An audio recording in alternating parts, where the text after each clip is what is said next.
Hello there, ladies and gentlemen, and welcome to let me repeat, the Rock and Roll Podcast. Check out this record. My name is Frank, and with me is my good buddy, Mark. Hey, Frank. Hello, listeners. You can find us on Spotify and Apple Podcast. That's right. New episodes drip and drop every Friday.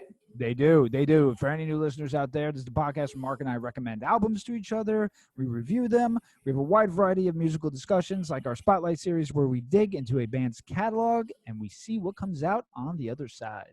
Yeah, or in our verse series, we'll pit two albums against each other and make them duke it out for total stereo domination. Yes, so epic. And be sure to check out our Instagram and now our new Facebook group. We'd like to drop additional content there that will hopefully leave you wanting more of our musical goodness and, of course, Mark's random nonsense. That's true. And if you got a record that you want us to check out, drop us a comment wherever you find us. While you're at it, subscribe, give us a review and a rating while you're at it. So, of course, I always say this. Mark, how are you, my man? Frankie. So I blew out the speakers, or at least I think I blew out the speakers in my car listening to Motorhead a few weeks ago. Nice.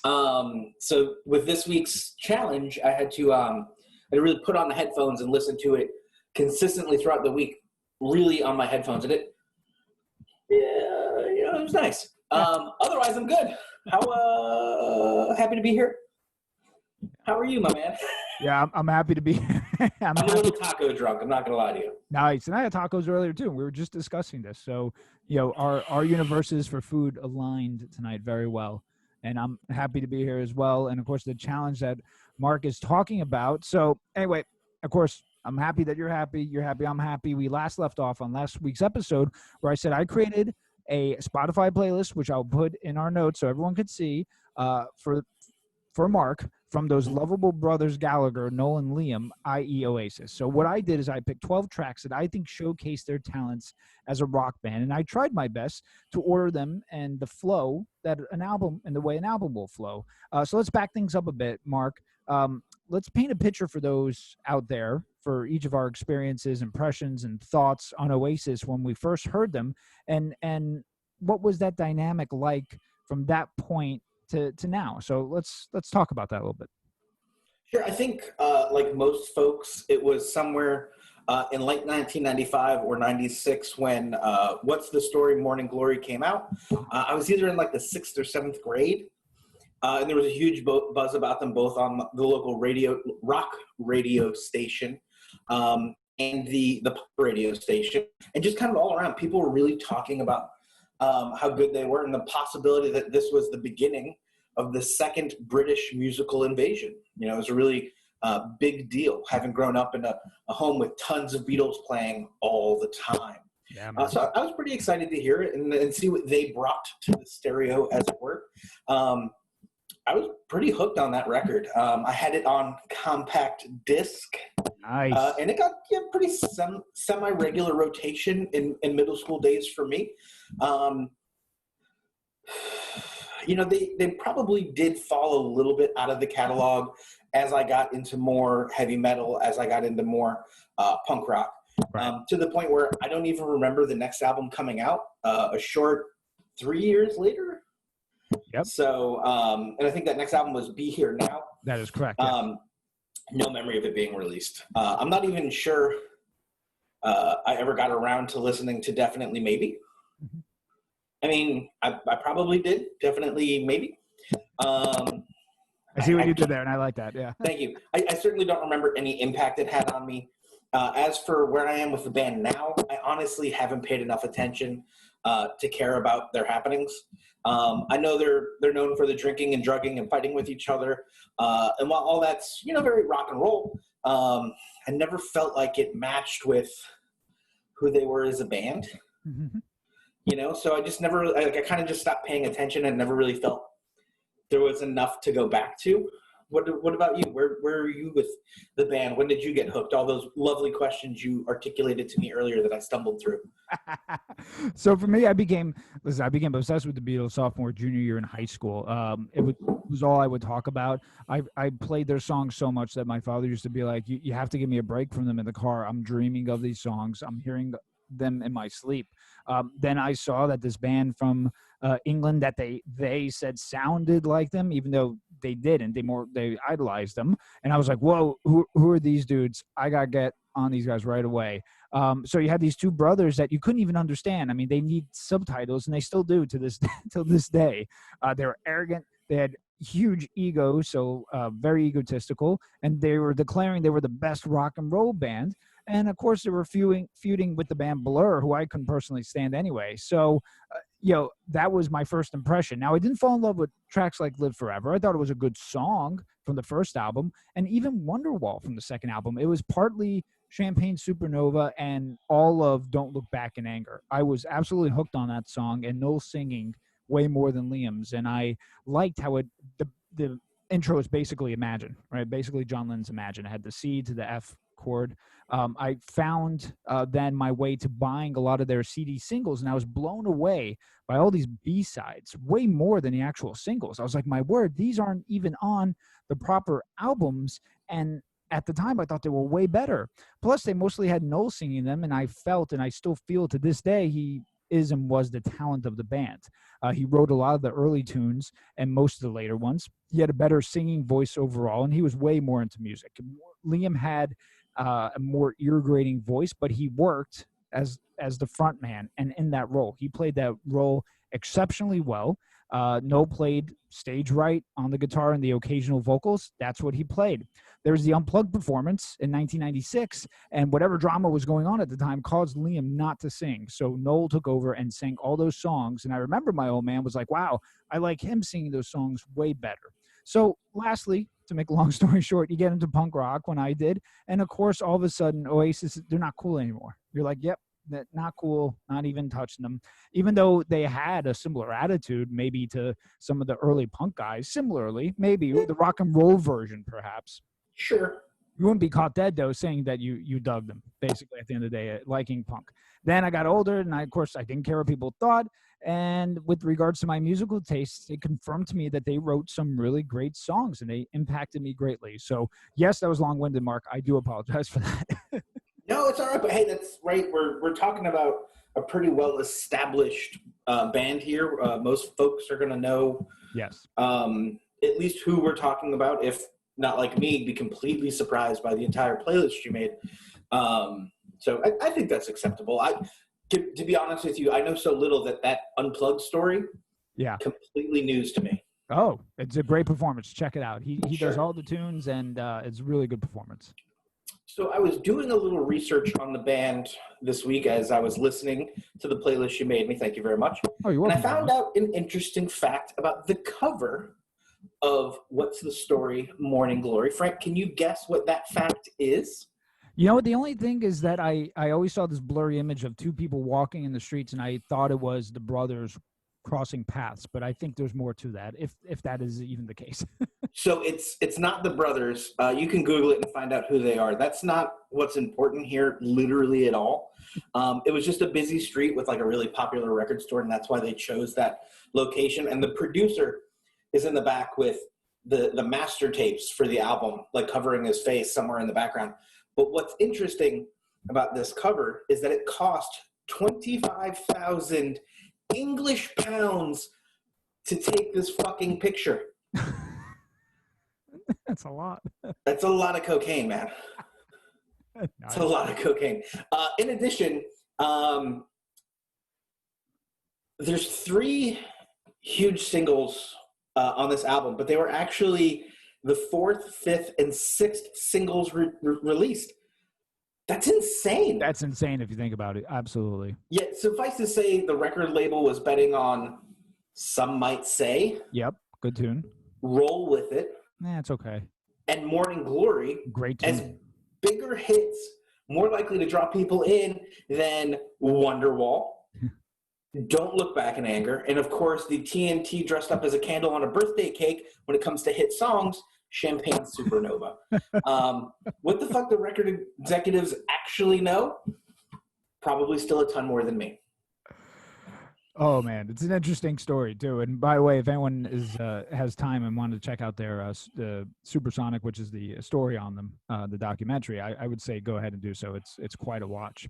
But let's do a top list, my man. And I didn't say top 10 because it's going to be more than a top 10. And it's going to be a little different. So this is going to be the top Liam and Noel Gallagher quotes. Now, I find these to be completely hysterical, and they are super, super witty. But Mark, you're witty too, my man. Thanks, buddy. You are. And Thank I you. just want listeners to know that this is not on the script here. So what I'm going to be doing is reading quotes, and we're also going to be listening to some here, and we're going to capture Mark's reaction to them. And Mark can either say agree, disagree, if he thinks it's funny or not funny. Actually, any combination of whatever he thinks. Of course, I find them funny, but I want Mark to hear these because I want to catch his reaction. So you ready for this, my man? Sounds like I don't really have a choice, Frank. And you don't, of course you don't. So we're going to split them up. I'm going to tell you who they are from. Some will be, or some you'll have the audio clip for, and then what they are about. So here we go. This is the first one. This is from Noel, and he's talking about Jack White. He says he's like Zorro on donuts. Okay. I mean, I don't know what that means. Right. He's right on drugs. At it. Right. Are donuts drugs? Or I have no idea what that could possibly mean. Okay. Makes me laugh. I have no idea why.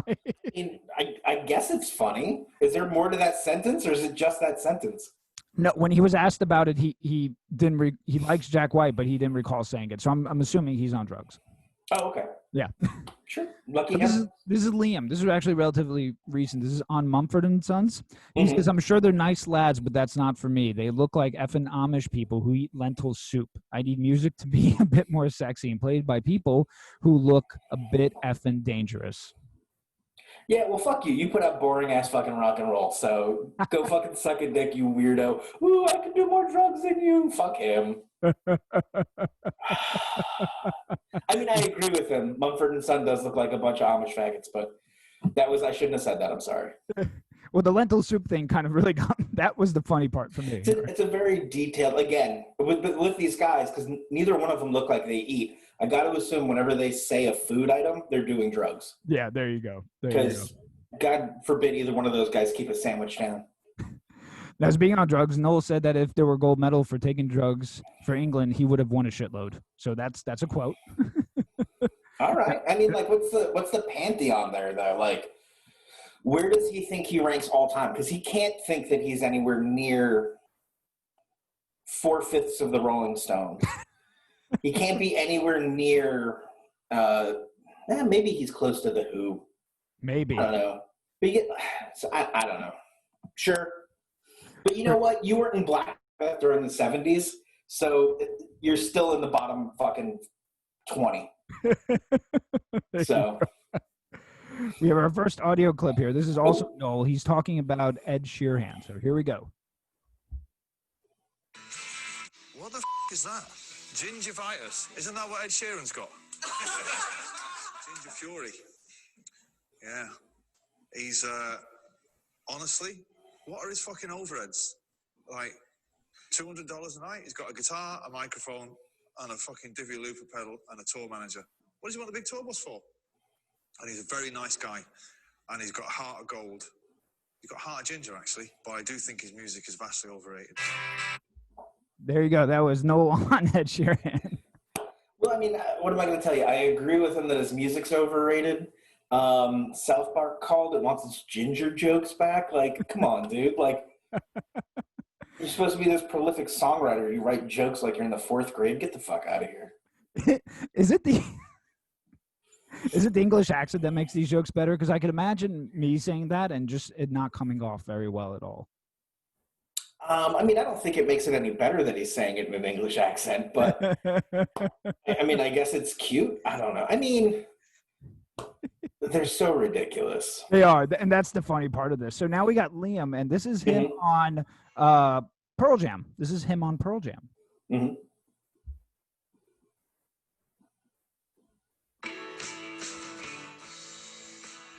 So it's how you write it, you know what I mean? I'm not into writing fucking morbid music like the rest of these pricks that are playing here. They all write bollocks, you know what I mean? They're all like fucking, they're all in pain. Well, my fucking ears are in pain, fucking hearing your fucking voice, you twat. You know what I mean? You're right, you know, music should be a fucking uplifting thing. Yeah? Yeah, I think so, yeah. shouldn't be complaining and whining. No, he shouldn't be. No, I don't think so. No. And even if it's a sad subject, it should be a positive vibe to it. Mm-hmm. So that was specifically about Pearl Jam, how they're whining. I mean, again, I'm going to agree with him that Pearl Jam sounds like a bunch of whiny bitches, but who the fuck are you to talk? Like, and this, like, music should be uplifting. You sad sack of shit. Shut the fuck up. Let people write music about whatever they want, you fucking cock-gobbling piece of shit. He's probably the angriest person out there, so that's funny that someone like that would say it, right? Yeah, I mean, it's a little hypocritical on that, right? I mean, yeah, a little bit, you know. And I you know their catalog better than I do. I don't know that they all have a wonderful, uplifting tone to it. I certainly didn't feel uplifted at the end of your playlist. No, not in a negative way. I certainly didn't feel down, but at the same time, to suggest what other people are supposed to do with the music they create. Well, keep in mind his brother was writing those songs too, so it's not like he's even writing those. So right. Well, and as you stated, you know, he writes the garbage stuff.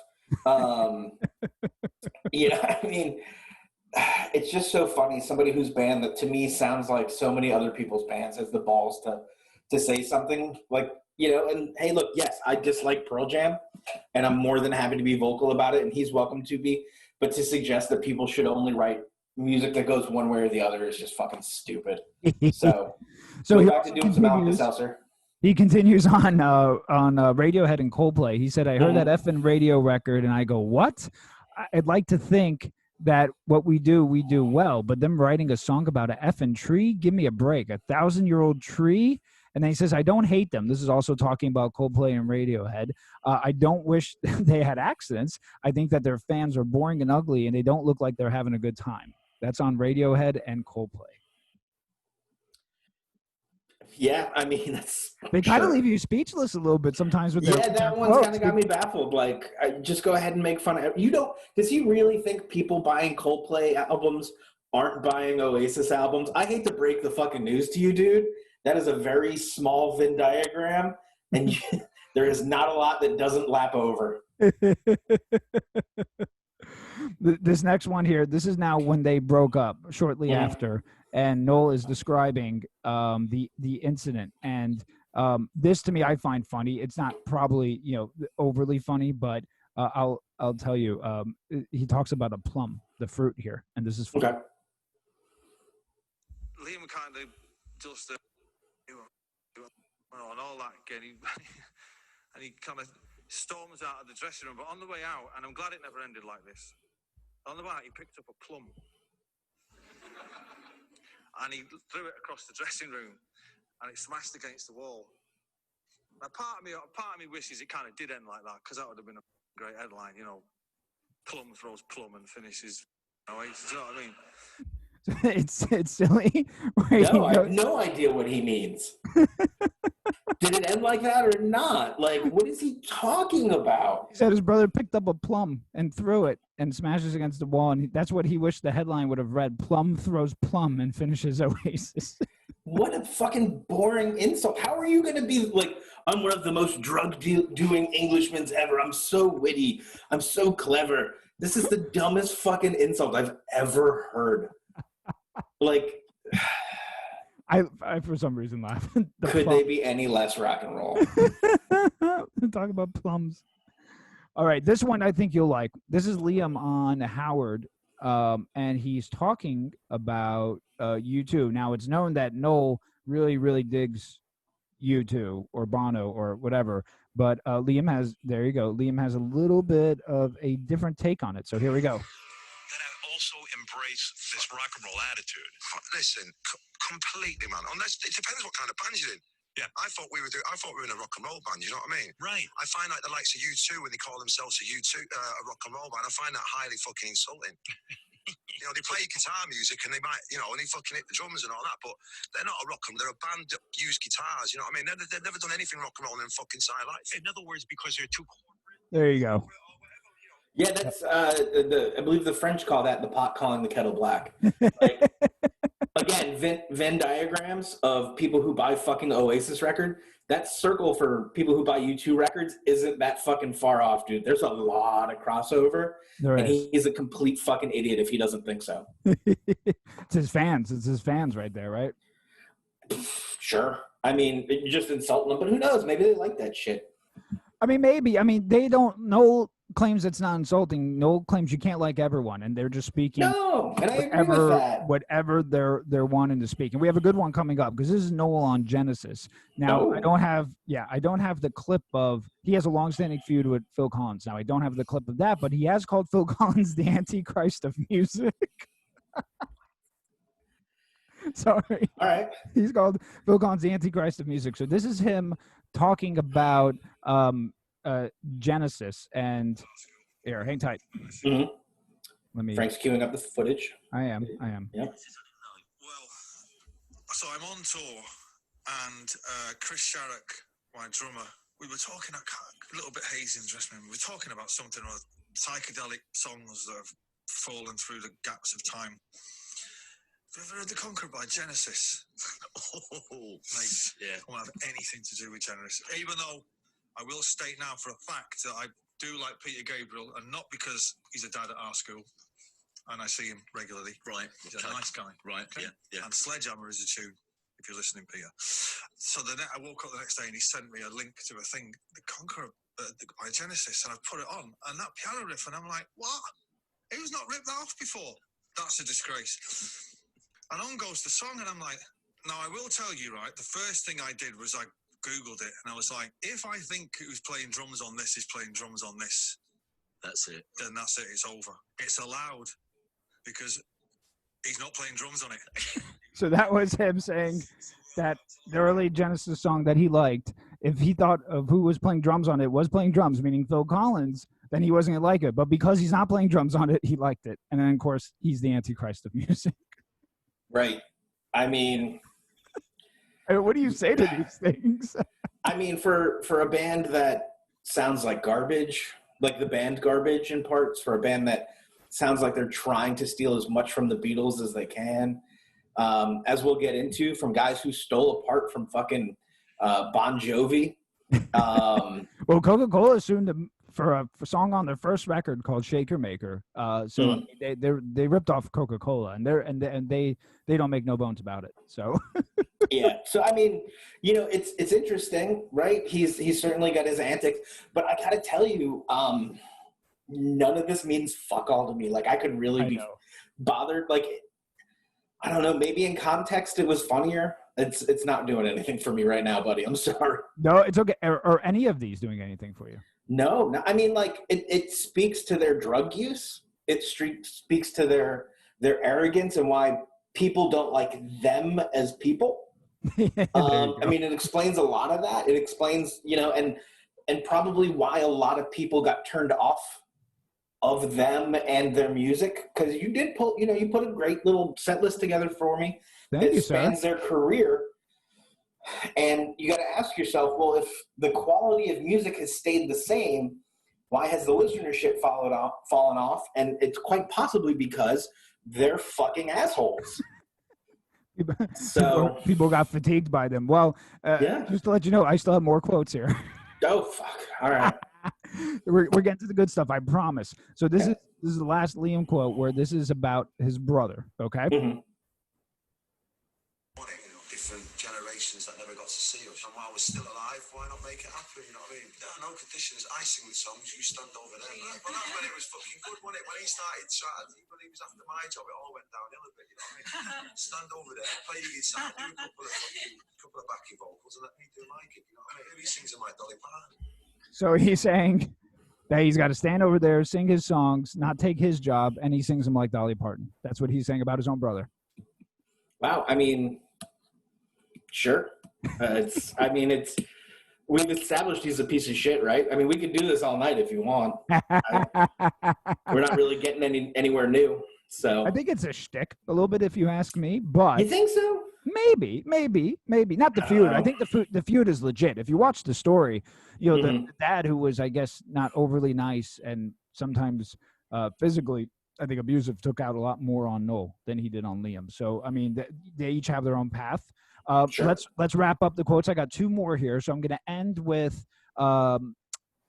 This is now Noel on Liam. He says he's rude, arrogant, imitating, and lazy. He's the angriest man you'll ever meet. He's like a man with a fork in a world full of soup. See, I like that line. That's a great, but you can tell that he's the songwriter. Yeah, with right, lines exactly. like that, right? I agree with him. Yeah. And thank you for not making fun of his fans. Yeah. I guess. Right. So. And I find that less with Noel. And now I'm going to leave you with one more, which could be making fun of his fans. But I felt that this was top form right there. And let me get this one ready. This is him. This is him on the show, Jim Jeffries, and he's talking about Maroon 5. Noel and I can start our own band. What bands do you like now? Guitar bands are shite these days. So we're in this bar in Hollywood after a gig, and this guy said, "Excuse me, can you just come and say, my friend is a really big fan," and he's like, "Hey man, really inspired me to play and all that. I just want to say," and I was going, "Oh, what band are you in?" He said, "I'm in the bass player in Maroon 5." And I'm Maroon 5, f***ing shit. How the f*** have you got Maroon 5 from what I'm doing? There you go. So do you want me to actually respond to that? Did you think it was funny? I mean, it's yeah, it's funny. I hope that he actually said that to the guy in Maroon 5. I know, or is he just saying it for the story? Or is he just saying it for the story? Because I would have loved to have heard about the bass player from Maroon 5 breaking his nose, which he would have deserved. But at the same, again, I'm going to bring you back to that Venn diagram of people who buy Oasis records that have also bought Maroon 5 records. And guess what, buddy?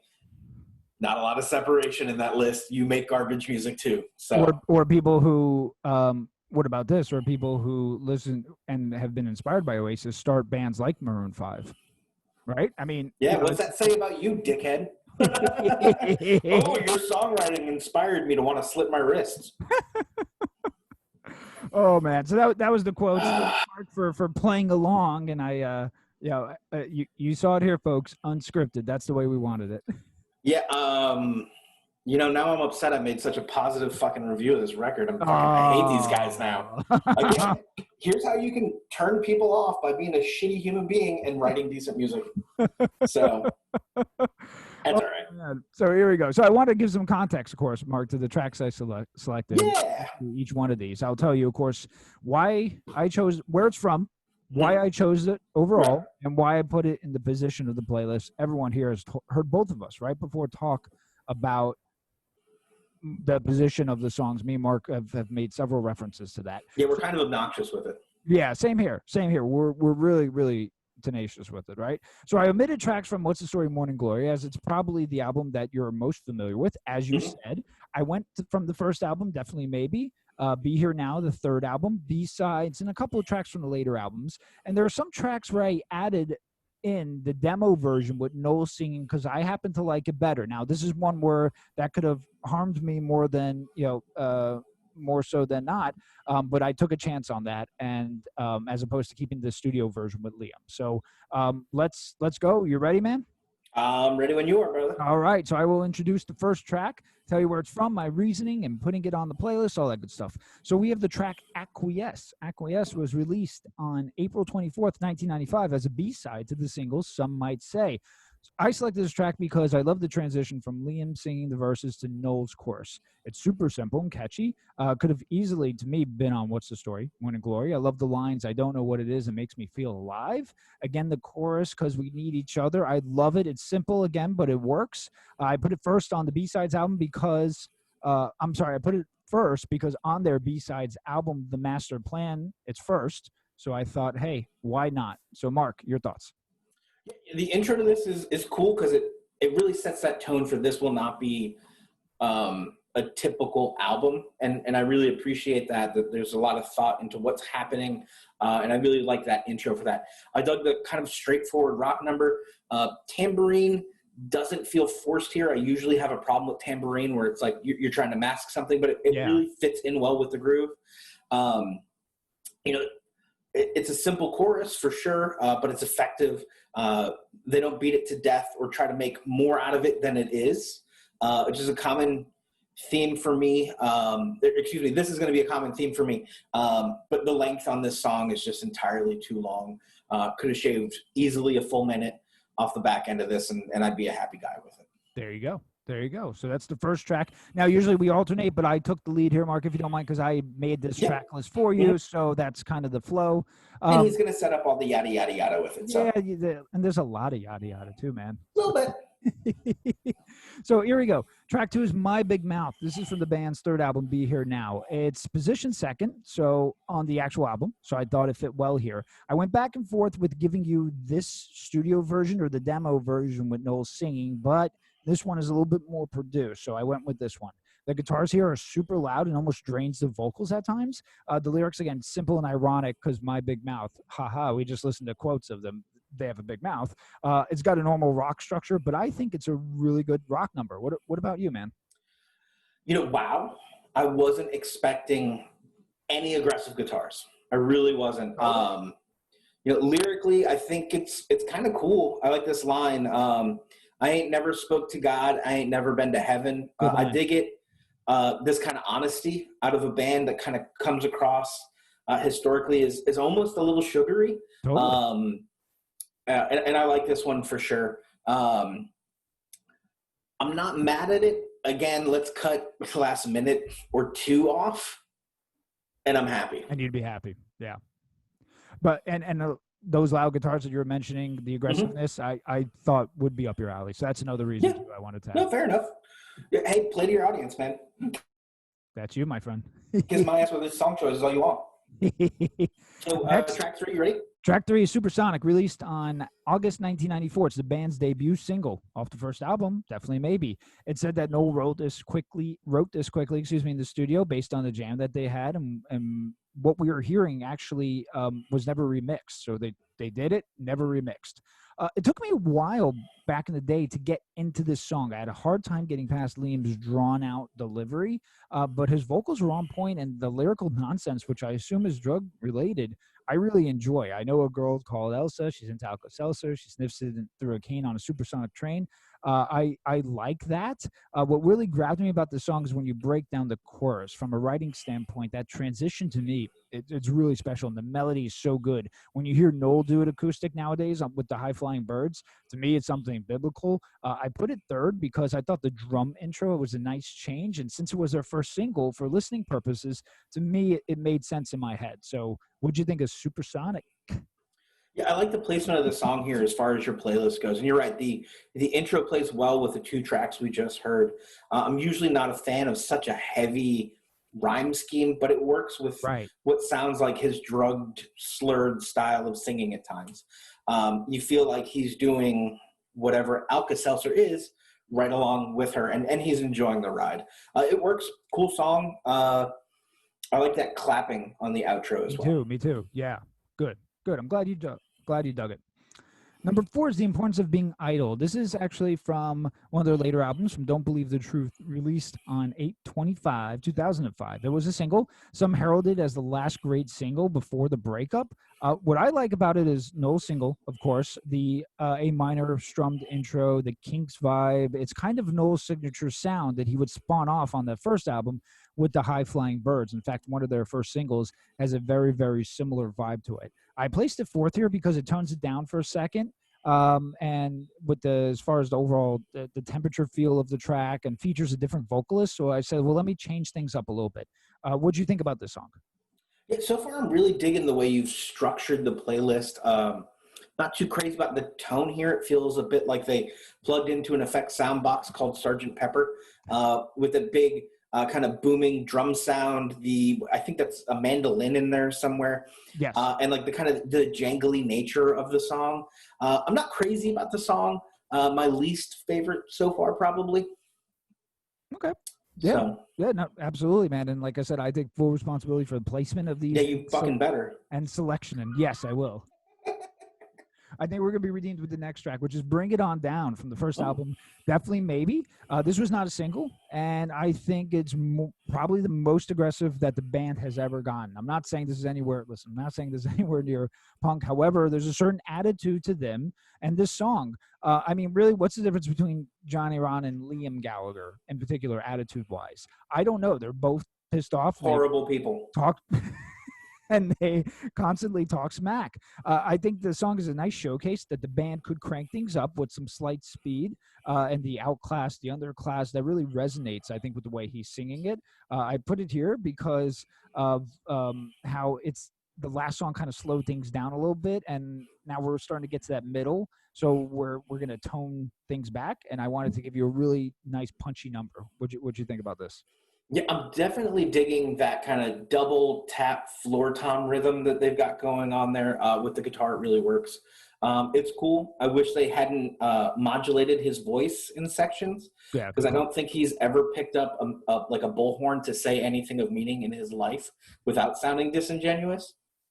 That said, it's kind of cool to hear them have something to say about the class system so fraught in English history. Yeah. The fact that they have an opinion about anything and it's not about doing drugs is nice.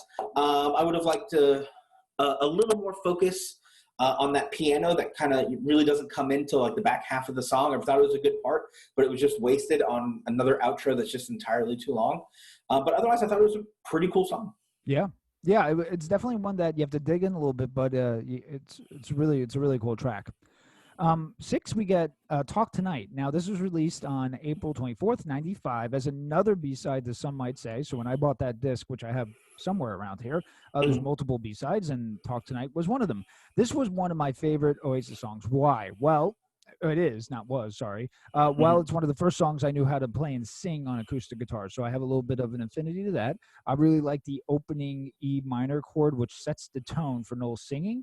It's about the band almost breaking up, and he befriends someone, and she was able to talk him off the ledge, so to speak. So Talk Tonight in concept is simple, but goes a long way when it comes to life and needing to vent.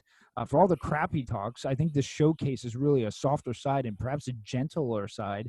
That's a beautiful thing when music and musicians could do that. What's cool is Paul Weller from the Jam live will play this song on the keys while Noel singing it on a acoustic guitar.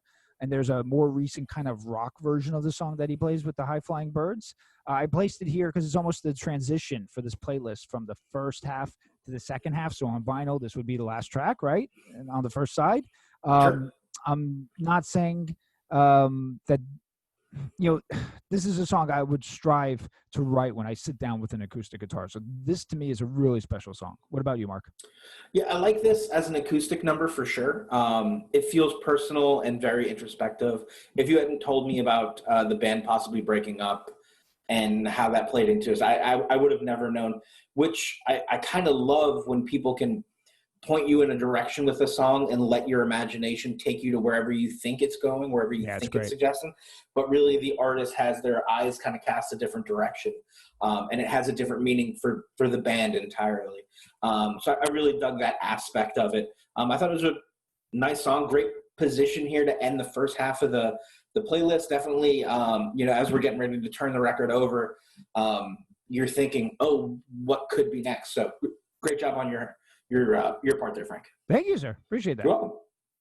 So we flip the vinyl over and we get the first track on side 2. Now this track called Fade In Out, it almost didn't make it. There was a lot of back and forth for me on this, so I had to take the chance. Again, I thought of when you flip the vinyl over to side 2 that a song like this would be a good way to start the second half off, as I already mentioned. The song that's from the third album, Be Here Now, which I think is my favorite of theirs, and most of course don't agree, so obviously that fits the bill for me.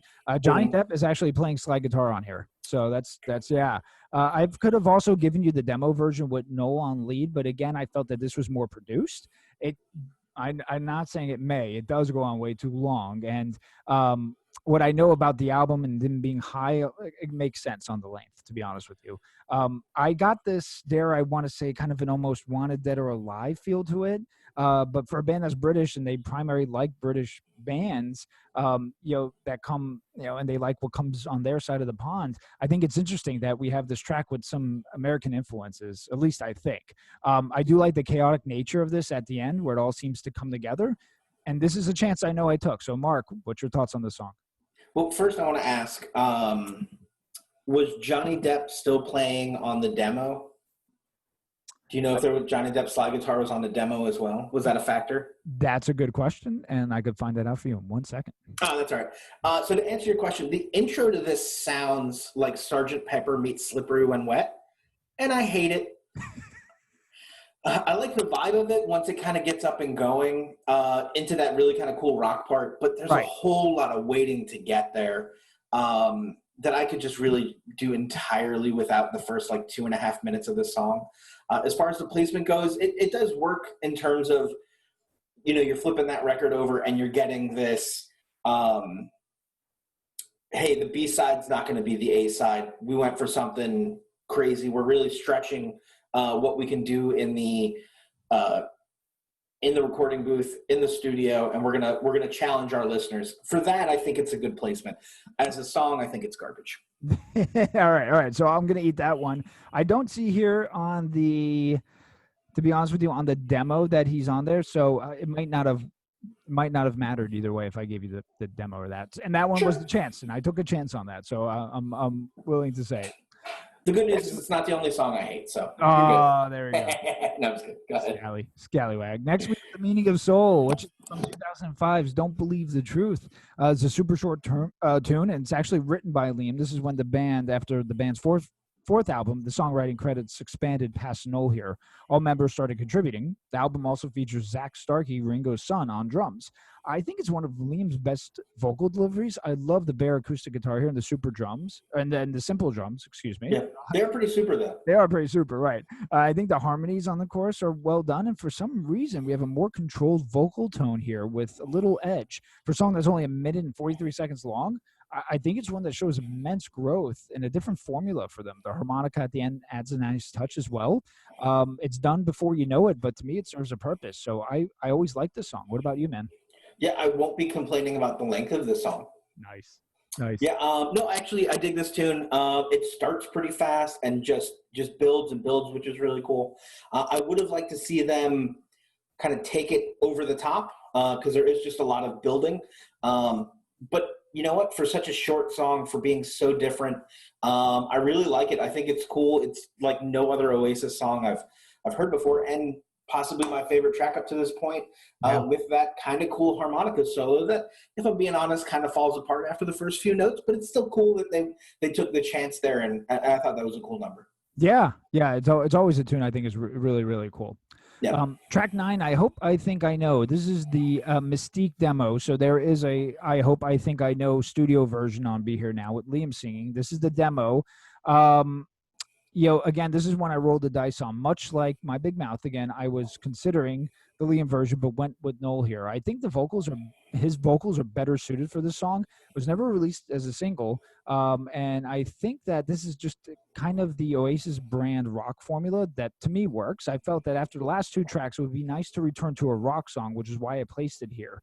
It's not doing anything groundbreaking at all, but Noel's a great way of transitioning from verse to chorus, and that's why after so many years, this song actually ranks high as far as popular tunes from Oasis that weren't singles, and it's a tune I have always dug from them. So again, I could have given you the studio version, but I went with this one here. What do you think? This song is super middle of the road for me. It neither grabs me nor does it kind of turn me off. Right. His vocals and lyrics are fine. The guitar work and solo are fine. The rhythm section's doing what rhythm sections do. More non-distracting tambourine. It's fine. Right. It's just there. It's I think it's interesting of their entire catalog. What are we talking, 5, 6 albums? 6 albums, a couple dozen B-sides. I'm sure there's some acoustic stuff, an unplugged album. A lot of stuff. Still found a way to jam a song in that's just completely middle of the road. Well, it's funny too, and you could actually do a whole list on clips where, although they talk and rave about their songs, there's a whole Noel in particular. Those somewhere he'll be like, yeah, I didn't write a good one there. So, Which is funny because later on we're going to get to how he doesn't write boring songs. But right on the master plan, right. Here we have 10 Songbird. This was released in 2003 off the fifth album, Heathen Chemistry. Again, we have Liam here with a very sincere vocal performance, and he wrote this one again, which is a lot of why I put that on here. Listen, he's not his brother as far as songwriting talents goes. It's evident after the band split, his solo stuff compared to Noel's, in my opinion, is just Noel's is way superior. So he's the guy who sings, and that's his role in the band, and I think he played that well. However, this is a short song again, and it shows that he's capable of writing, to me, a good tune. It's simple and direct. I placed it here because it's the last calm, toned-down song before the final two tracks on the list. Mark, what about Songbird? I think Oasis is a band that has no place naming an album Heathen anything. But let's move on. Very big. This number feels really generic and unexciting to me. It's clean arrangement and all the parts work, even if there's probably more than need to be quite honest. Mostly the keyboard, piano, organ, possibly the second shortest track on here, and it still 100% could have been a minute less in length. There's just not much there's a lot of parts to it. None of them do anything that is either exciting or, I mean, honestly, worth talking about. Like, this to me just feels like that generic thing that a band that's supposed to be the next Beatles had to write a song called Songbird, and by the time they got to it, they were out of gas. So the song is too generic for you, basically. Yeah, it really is. It's too, Oasis mayonnaise. That's a good quote. Thank you. All right, track 11 here. We have Slide Away. This is from the debut album again. The song is consistently ranked as their top song by many fans. It's, to me, a mix of slight grunge, a little heavier rock, almost a modern Beatles feel. And I feel if they were to take the Beatles song, which is an underrated Beatles track, I Want You from Abbey Road, and expand on that sound and bring it into the 90s, we might have some elements of Slide Away. It's Paul McCartney's favorite Oasis song. It's a really endearing song that, again, to me, makes it even better coming from the egos of both the Gallagher brothers. Slide Away in concept is nothing crazy and innovative, but maybe it doesn't have to be. There's certain lyrics that you could just take from it, like I Dream of You, and we talked of growing old, but you said please don't. A line like that shows that you don't have to bust out the dictionary and the thesaurus to write lyrics like I do, but it's more about the proper word placement. I think it's touching, and there's there's a less rock and more intimate version on Spotify with Noel and Lead, but to me, I think this is one of their better tunes. What about you and Slide Away? This song sounds genuine in its lyrical content, which is a pleasant change from some of the intentional overly drugginess people expect from them. Whatever Slide Away means to him and whomever he's singing to or singing for feels personal, like that person knows what this slide away is. And you and I can assume it's just, sliding out the back door without saying goodbye to everybody else. Totally. But it's clearly an inside thing between him and somebody else. And it picks up that intimacy really well. I think I dig it easily twice as long as it needs to be, but it's good. There you go. Yes. And here we go with the last track. Number 12 is The Master Plan, released as a B-side from Wonderwall. To me, that this is a freaking B-side. I mean, come on. Noel claims it's one of the best songs he's ever written and regrets that it was released as a B-side. The records Creation Records boss Alan McGee said the song was too good to be a B-side, and Gallagher replied saying, "I don't write shit songs." There you go, Mark. But it was. We get an orchestra, and he'll admit it too, but I guess at that point he wasn't writing shit songs. We get an orchestra here, giving it a very rich sound. To me, it's an uplifting song, and I think the music fits the vibe and the message. When he's singing, "We're all part of a master plan," everything seems to amplify more, and to me, that's really good song structure and composition. The solo parts here, you have some late Beatles vibe to it, and at the end you can hear Noel singing the chorus of Octopus's Garden.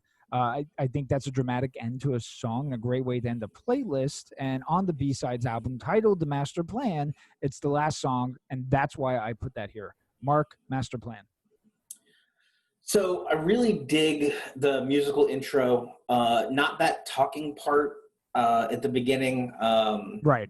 And the first verse. So I like the first verse, but once we get to the chorus, it falls right apart for me. Why are we still using all this extra reverb on the guitar? The lyrics are hokey and feel cheap, with this gorgeous orchestral arrangement behind it. I get why this was a B-side and not a single. It's a fucking shit song. Beyond being 5 minutes long, there's no hook. The song ends and we're thinking about, we're not thinking about great lyrics you just heard. Or that, like, oh, it's so pretty and personal. I was disinterested by the end because it just carries on for so long. And you feel bored, and you can feel the band being bored and singing Octopus's Garden as though they'd rather be doing something else. Like being in an octopus's garden. Right. It feels like just a complete waste of a beautiful orchestra. So this is one, and I respectfully, of course, disagree, but this is one to you. Sure. That the orchestra, that really moved you. You liked the music, and Yeah, you kind of wish everything else just went in another direction. I liked the introduction to it. Like, musically, the intro was cool. I liked the reverb on the guitar, but at a certain point, you got to cut that pedal Right. and play the guitar, and it doesn't happen. And when it does happen, it's way too late. Got it. And the whole thing, because they have this big, gorgeous sound behind them, you're doing all these cheap tricks that just don't serve the purpose here. That's why this was a B-side. I'm sorry his record executive didn't have the balls to tell him he wrote a fucking bad song, and spent all this money on an orchestra that he didn't need. Like, it's a beautiful part. They completely wasted it. That's funny. You know what's funny is one of the biggest songs ever, and there's a clip of them talking about it, about the creation of their greatest hits album, and Wonderwall, which this was a B-side to Wonderwall. When they get to the song Wonderwall, Noel admits like it's not the best song, and think about how massive that song was. Sure. And then he says a song like this is one of the best. So it's interesting how people who write these songs, kind of rank them in their own head. Regardless, well, that's the end. I put 12 songs. I didn't think we needed any more, especially, this is not a punk band, so the songs are going to be longer, obviously. So there you go. So let's do some final thoughts here, Mark. So I'm not ashamed to admit that they were once that band for me for a while. I did hop on the trends and denied then I liked them. When I was, 18, 19, when I was getting into punk. It's like Simon Peter, right? Denying Jesus. It's like, do you like them? No, I don't. As years have progressed, my musical tastes, of course, they expanded, as you know, past punk, and I find myself writing different style tunes, and I realize how high quality some of these songs are. And the band, as a concept, and the roles played were delivered well. Liam was meant to sit there and sing, and Noel was destined for stage right with the guitar. But it was Noel's writing, to me, that really struck a chord, no pun intended, with me. Songs like Talk Tonight, Supersonic, Master Plan, to me, they're really special tunes, and they make no bones about it. They weren't punk, but man, that attitude they had is really, maybe they're a rock and roll version of it. I find them particularly to be hilarious, as I mentioned, with their quotes. I think it's a shame that the heat between them is so great that they can't even reunite. So God knows what goes on in their world, and I feel for their mother. So there's a generation of fans that would love to hear these songs again. However, we get Noel Gallagher's High Flying Birds, which are super experimental, and I enjoy. I can't say I like Liam's solo work with BDI and his solo album. So to me, the proof is in the pudding as to, I think, the more talented brother, and I really covet Noel as a songwriter, and he's in my top 10 for sure. So that's my final. Yeah, that's my final thoughts. Mark, what about you? I think, surprisingly to both of us, I didn't hate this playlist you made. Yay! You did a great job of certainly layering the tones, the tempos, and you paced it out very well. So it didn't get monotonous or boring really at any point, even when I was angry at it. Nice. Unsurprisingly, I did find it just a bit long. Although I think you made quality song choices for it. Collectively, the songs were just much longer than I would have liked. I mean, in all honesty, this playlist, when you guys get it at home, clocks in right at about 50 minutes. And for me, I think you could have easily shaved a minute to a minute and a half off of every song except for the song that's a minute and 40 seconds. Nice. And you'd be out of this in a tight 40, and it'd be a lot more pleasurable. but that's just me. I guess it's kind of on par for that 90s rock sound to have that length of an album, right? We did Fig Dish last week, and my number one complaint about that thing was that it was just entirely too long. Yeah. This had that just too long feeling to it. But, 12 tracks isn't an unreasonable playlist. It's not an unreasonable length of an album. I don't really see me re-listening to this whole thing, though, if I'm being honest with you. Yeah. I would definitely recommend people check it out. If nothing else, the first half of this thing is fucking awesome. And track 8, The Meaning of Soul, which was my favorite track overall. Great job, Frank. Thank you, man. Thank you. And, as you were talking about the length, I think subconsciously when I added The Meaning of Soul, which I knew was going to go on before I even had the idea for the track list, because I loved it, and Songbird, now they're two of the shortest, so I think subconsciously that's how they also made it on there, because they're just 2 minutes in length, because I realized too that a lot of those tracks were longer. And again, I try to make it flow like a record, so at the very least, if I had at least a playlist to you that flowed reasonably well, whether you liked or disliked the songs, hey man, I'll take it. That's a win in my book. Right, and if I can, the first track and the last track were off the same B-sides, correct? Correct, off the same compilation? And they were positioned like that, yep. Yeah, so what's interesting is if you're like me and you just put playlists on repeat because you're doing a bunch of stuff and you just want to make sure you don't miss anything, so you listen to it in repetition, the transition there is perfect. And that's one of, if I really wanted to break your balls about this, not all the songs line up with each other in terms of the sonically transitioning from one to the other. Right. However, you really hear it when the thing ends, and then all of a sudden it picks back up into that first track, and you go, "Oh wow, it sounds like they meant to do that," and it's just because Frank cheated. Let me ask you this: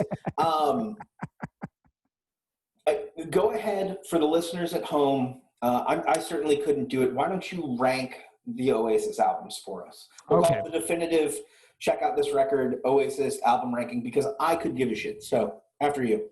All right. Well, I'm going to say my favorite is Be Here Now, which is one after What's the Story, Morning Glory. It's the one that's not the most widely popular among fans, but the more I listen to it, the more I like it. Again, it's druggy. It's got a lot of longer tunes. Do You Know What I Mean's on there, All Around the World. I just like it from start to finish. That one is my favorite. Then I'm going to go to the debut album, Definitely Maybe. I think that's one of the best debut albums between Rock and Roll Stars on there. That's another track you would like. Live Forever, still classic.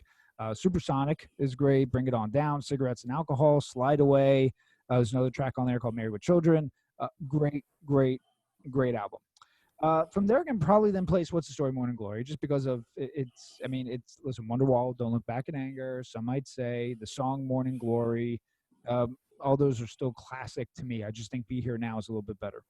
I'm gonna just rank the studio albums because they do have again that B-sides album, but I mean those are B-sides, so that's always tough to rank.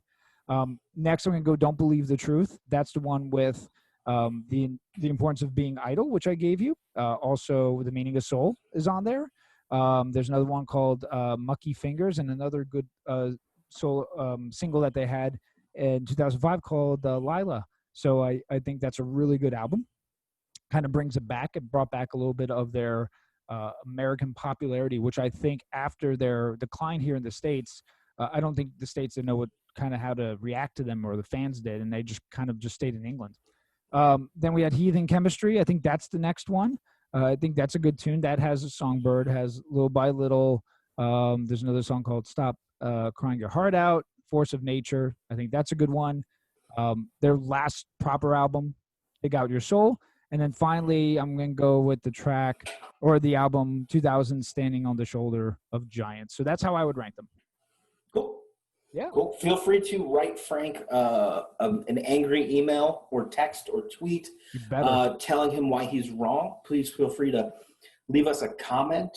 And I'm gonna post on Instagram. I'm gonna post. Yeah, I'll post what's your favorite Oasis album, and we'll get some chats going for sure. Yeah, we'll talk about it. Make fun of Frank for his choices in Oasis and his love for them. Please. Lord knows I'm trying. But he did like the songs, folks. I did. Hey, look, he did a great job. We're gonna post that playlist for you guys to check out. He did a great job on it. Or hey, tell me I'm wrong. I'm a big boy. I can take it. You You want me to talk about next week? Yeah, so this was my pick. So now, Mark, you bring it on. Yeah, so Frank and I have kind of consciously been trying to do stuff non-political. We've been trying to create an escape for folks, something that allows you to check out of the dumpster fire that is the world around us. But I am, and probably to my detriment, still very much into punk rock, still very much into counterculture and things of that nature. But I wanted to do something that wasn't just, a shitty Anti-Flag album to make Frank listen to. I really wanted to give him something to think, something punk rock that would blend genres in an interesting way and keep him engaged, because that's really the toughest thing with Frank, right? Is that you've got to find a way to keep him actively listening or he will check right the fuck out. So I picked a band that you're familiar with, but if memory serves me, you don't know them illicitly. I picked Dead to Me and their 2009 album, African Elephant. I absolutely love this record. Again, it's a very much a genre blending band, positioned on the punk rock tip. It's from 2009, so there's not going to be any Trump shit in it, or there's not going to be any like abhorrent Trump shit. We're not dealing with any of that. But I think it's going to make you think. It's going to give you pause. Hopefully it'll make you dance a little bit. Hopefully it'll make you angry a little bit. You can work out to it. We'll see what you think next week. There you go. I am anxious to listen to it. And Mark nailed a couple of things on the head. So let's talk about that, because there's just a little bit to unpack there. So number one, yes, you have to keep me engaged. And maybe there is some ADHD going on there, or whatever the case is, or maybe that's just the way I am. I don't think I have ADHD at all, but you have to keep me engaged. And when it comes to television, you definitely have to keep me engaged, because as Mark knows, I fall asleep to everything. Yep. So you have to do it. I am not adverse at all to listening to people who sing about stuff that I have different of opinions of. We choose not to talk about them on the show because, listen, I'm not here to tell anyone how to live their life at all. Everyone is free to live how they want, to think and choose how they want. And there needs to be something we rally and unify around, such as music, as opposed to saying stuff that's going to offend and stereotype a whole class of people with a collective crime, because to me, that's just dastardly stuff. Anyway, I am open to listening to stuff like this. It makes you think. You have healthy dialogues about it. That doesn't mean next show is going to be a political show, but there will be some things we'll chat about. Absolutely. And I know of the band. They've been suggested on many playlists, but you know what? I haven't really sat down and listened to a full album. So here I am, and I am anxious. I am interested to hear about it, and we're going to talk about it next week, right? You heard about it here, folks. I gave Frank anxiety. There you go. There you go. Thank you, sir. Thank you so much. And listen, everyone out there, stay safe, stay happy. You can find us on Instagram, Facebook, all that good stuff. YouTube. Listen to our episodes. Give us a rating if you like it, 5 stars. If not, 5 stars. And to all those out there, stay safe. Mark? Bye-bye.